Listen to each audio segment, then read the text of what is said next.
샬롬. 11월 3일 이슬기대 오신 여러분 환영합니다. 우리 암송 시편 121편 7, 8절 같이 하고 시작합니다.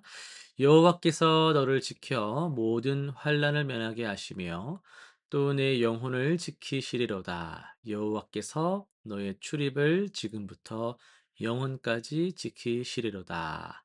한 번 더 하겠습니다.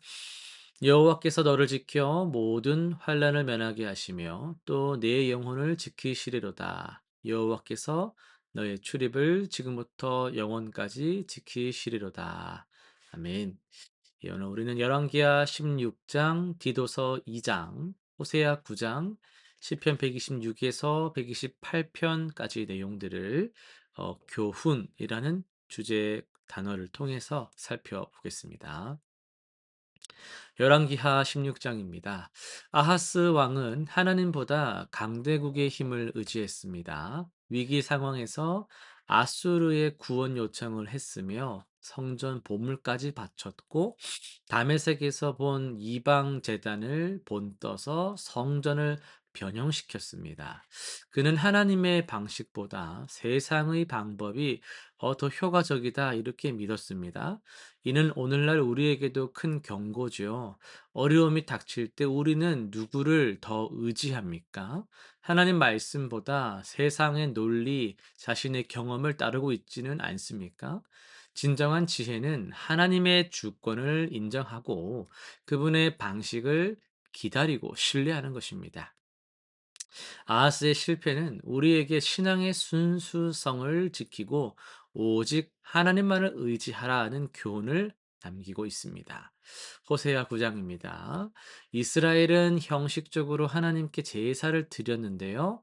그들의 마음은 우상을 향하고 있었죠. 제사가 화려할수록 그들의 영적 타락은 깊어졌습니다. 하나님은 이러한 외식을 거부하시고 심판을 선포하세요. 그들이 사랑했던 축제와 번영은 사라질 것이며 그들은 다시 포로로 끌려갈 것입니다. 이는 오늘날 우리에게도 날카로운 질문을 던지는데요. 우리의 예배가 정말 진실한 마음에서 나옵니까? 주일에만 신앙인이고 일상에서는 세상과 타협하고 있지는 않느냐라는 그런 반복적인 질문이 있죠. 하나님은 우리의 중심을 보시는 분이십니다. 진실한 예배는 순간순간 삶 전체가 하나님께 드려지는 것입니다. 시편입니다. 이 시편들은 하나님의 주권적 역사를 노래합니다. 126편은 포로에서 돌아온 기쁨을, 127편은 하나님이 세우지 않으면 헛수고임을, 128편은 여호와를 경외하는 자의 복을 말하고 있습니다. 공통된 교훈은 명확한데요. 우리의 모든 수고와 성취는 하나님께 달려 있다라는 거예요. 집을 짓든 성을 지키든 가정을 세우든 하나님이 함께하지 않으면 의미가 없습니다. 이는 나태함을 권면하는 것이 아니라 겸손을 가르치는 거예요. 아무것도 하지 말라가 아니라 하나님으로 하여금 하시게 하라라고 겸손하게 하나님께 주권을 내어 드리는 겁니다. 우리는 최선을 다하되 결과는 하나님께 맡겨야 합니다. 눈물로 씨를 뿌려도 반드시 기쁨으로 거두게 하시는 분이 우리와 함께 하세요. 이것이 우리의 소망입니다. 오늘 디도서 2장을 통해서 복음이 빚어내는 아름다운 삶이란 제목으로 말씀을 전합니다. 여러분, 우리는 무엇으로 살아가고 있습니까? 우리의 삶을 움직이게 하는 동력은 무엇입니까?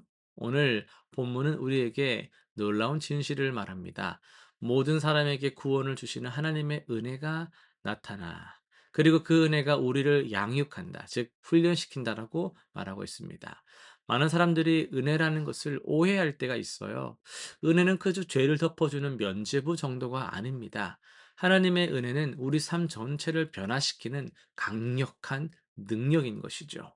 바울은 디도에게 교회 안의 각 그룹에게 가르쳐야 할 구체적인 덕목들을 제시합니다.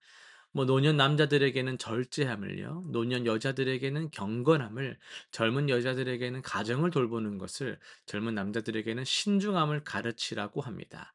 언뜻 보면 되게 고리타분한 도덕적 그런 지침, 강령 같다라고 생각할 수 있거든요. 하지만 이것은 단순한 윤리가 아닙니다. 이것은 복음의 열매예요. 본문 14절은 이렇게 말합니다. 예수님이 우리를 위해 자신을 주신 이유는 우리를 모든 불법에서 속량하시고 깨끗하게 하사 선한 일을 열심히 하는 자기 백성이 되게 하려 하심이라. 복음은 우리를 변화시킵니다. 그런데 이 변화는 어떻게 일어납니까? 본문 12절을 다시 보시면 우리를 양육하시되라고 표현하고 있어요. 이 단어가 정말 잘 번역됐는데요. 하나님의 은혜는 우리를 단번에 완벽하게 변화시키는 것이 아닙니다. 대신 매일매일 우리가 실패하고 넘어지고 다시 일어서는 과정에서 우리를 빚어 가시는 거예요. 그레데 섬의 초대교회 성도들은 어려운 환경에 있었습니다. 디도서 1장 12절은 그레데 사람들을 항상 거짓말쟁이며 악한 짐승이며 배만 위하는 게으름뱅이라고 묘사를 하거든요. 그런 문화 속에서 살아가는 그리스도인들에게 바울은 말하고 있습니다. 그러나 너희는 달라야 한다. 그런데 의지로 달라지라는 것이 아닙니다. 은혜가 양육시킨 사람은 자연스럽게 달라지게 됩니다. 오늘 우리도 마찬가지거든요. 우리가 사는 세상은 경쟁, 성공, 이런 것들 최고의 가치로 여기죠. 개인의 자유와 권리를 절대시하고 있습니다. 그런 세상에서 절제하고 의롭고 경건하게 산다는 것은 정말 시대에 착오적으로 보일 수 있는 것이에요. 하지만 본문 10절은 이렇게 말씀합니다. 범사의 하나님, 우리 구주의 교훈을 빛나게 하라고요. 우리의 삶이 복음을 아름답게 만듭니다. 화려한 말이나 업적이 아닙니다. 일상의 성실함입니다. 탁월한 능력이 아니라 겸손한 섬김입니다. 자기 주장이 아니라 절제하는 모습이 바로 복음을, 그리스도를 증거한다라는 겁니다. 여러분, 젊은 직장인 성도가 상사의 부당한 지시 앞에서 타협하지 않고 그냥 정중하게 거절할 때, 또 중년의 또 뭐 어머니라든지 부모님들이 피곤해도 가족을 위해 식탁을 차리고 섬길 때, 노년의 또 성도가 여러 가지 이제 감당하기 어렵다 할지라도 교회에서 기도의 자리를 묵묵히 지켜갈 때, 청년이 유혹을 물리치고 순결함을 지키려고 할 때, 그런 순간순간에 복음이 빛난다라는 겁니다. 사랑하는 성도 여러분, 우리는 복스러운 소망을 기다리는 사람들이죠. 주님이 다시 오실 그날을 소망합니다. 그런데 그 소망이 우리를 세상과 무관하게 만드는 것은 아닙니다. 오히려 이 세상에서 근신하며 의롭고 경건하게 살도록 만드는 거예요. 천국을 소망하는 사람이 가장 땅에서 성실하게 사는 겁니다. 오늘 우리 각자에게 주어진 자리가 있죠.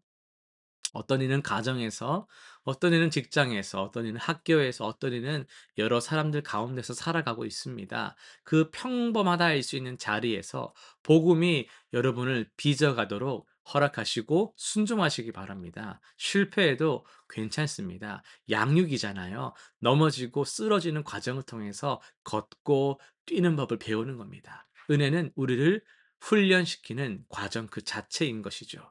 오늘 이 말씀이 우리에게 묻습니다. 당신의 삶이 복음을 아름답게 만들고 있습니까? 이 질문 앞에 우리는 겸손히 서야 합니다. 그리고 하나님의 은혜가 우리를 계속 빚어 가시도록 우리 자신을 내어 드립시다. 실천사항 세 가지 정리하겠습니다. 첫 번째, 내 삶의 한 영역 점검하기입니다. 이번 주에 가정, 직장, 학교, 교회 중 한 영역을 좀 택하셔서 내 말과 행동이 복음을 빛나게 하고 있는지를 한번 점검해 보십시오. 구체적으로 어떤 변화가 또 필요할지를 기도하며 찾아보시길 바랍니다. 두 번째, 절제와 온유를 실천합시다. 화가 나거나 조급해지는 상황이 올 수 있죠. 그때에 의도적으로 한 박자 멈추고 은혜로 반응하는 연습을 해보는 거예요. 아무 생각 없이 그냥 사라지는 대로 사는 것이 아니라 그런 순간이 올 때 하고 딱 한 박자 멈추고 은혜로 반응해 보시기를 바랍니다. 세 번째, 한 사람을 위해 본이 되어 봅시다. 내 주변의 한 사람, 가족부터 아니면 동료, 후배 이런 한 사람을 정해서 그 사람에게 정말 복음의 아름다움을 보여주는 삶의 그런 모습들을 의도적으로 한번 보여주면서 살아보는 그런 연습을 해 보시길 바랍니다. 기도하고 마치겠습니다. 은혜가 충만하신 하나님 아버지, 우리를 구원하시고 날마다 빚어 가시는 주님을 우리가 찬양합니다. 우리의 연약함과 실패 속에서도 하나님께서는 인내하며 훈련하시며 양육해 가심을 우리가 믿습니다.